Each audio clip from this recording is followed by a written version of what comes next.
Through camera movement and editing, the male gaze has found creative ways to objectify and empower the female characters seen on screen. In the book Film Theory: The Basics by Kevin McDonald, the male gaze is defined as the way in which Hollywood cinema aligns the viewer with male protagonists in looking at female characters as a passive and erotic object.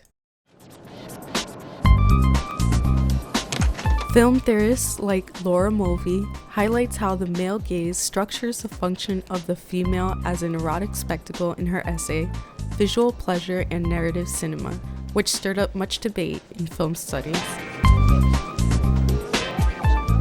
Mulvey goes on to state that, as the spectator identifies with the main male protagonist, he projects his look onto that of his screen surrogate, so that the power of the male protagonist as he controls events coincides with the active power of the erotic look, both giving a satisfying sense of omnipotence. Oh, Jesus.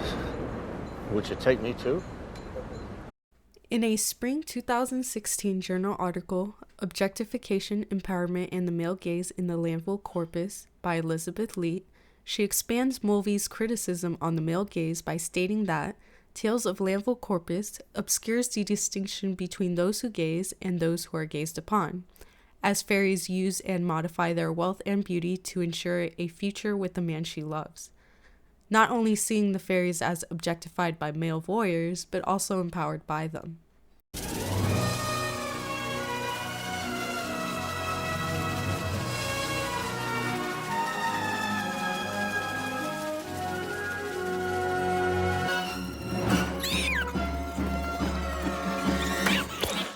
Now let's put this into perspective by breaking down a scene.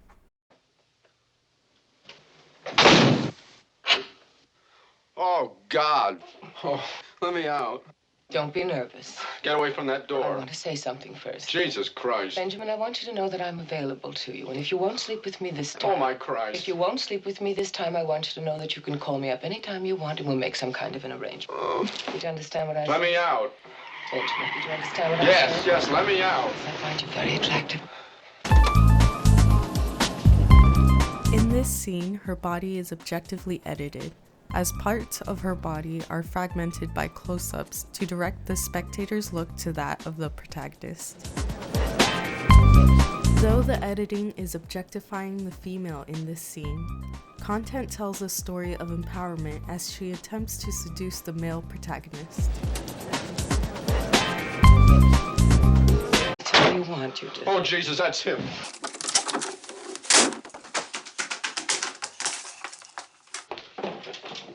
Is that Ben? At this point, I'd like to conclude before moving on to our last scene.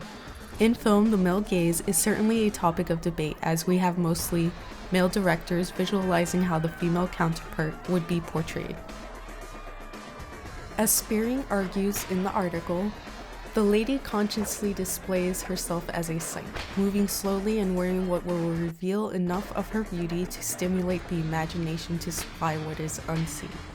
Also stating that the effect is such as to imply that the lady wishes to be fragmented by the onlooker's eyes, wishes that each of her parts should be fetishized as a means to power. So what makes this relevant to current cinema? Well, we've certainly come a long way, from Mulvey's essay of female objectification to Leet's expansion of empowerment. These are just ways for us to examine and make our own interpretations on what we see and hear on screen. Looking for something?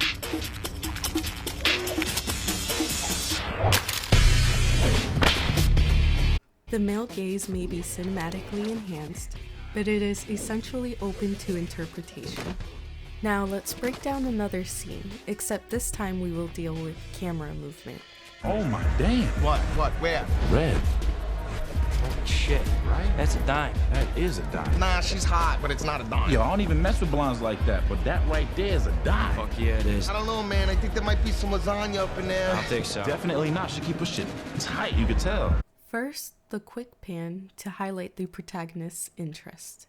The gaze starts at her face and pans down to assess her curves. Onlookers are incited to desire her as the male protagonist does. You gonna get that?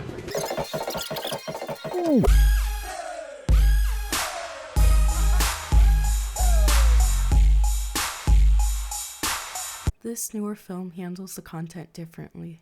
It is not discreet that the female is being objectified. In fact, it is in the narrative as we get into the mind of the male protagonist, not just in dialogue, but also in camera movement, making the audience more engaged in this voyeurism, as the protagonist is rejected by the female who is also empowered by her beauty. Yo, headband. Nah, I don't know. Now the pan is reversed from the bottom to the top as he assesses her curves. Will he score this one?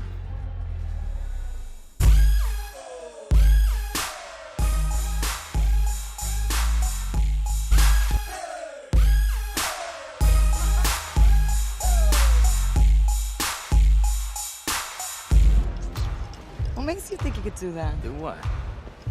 Get the fuck out of here. Oh, you wanna go somewhere? Fuck you.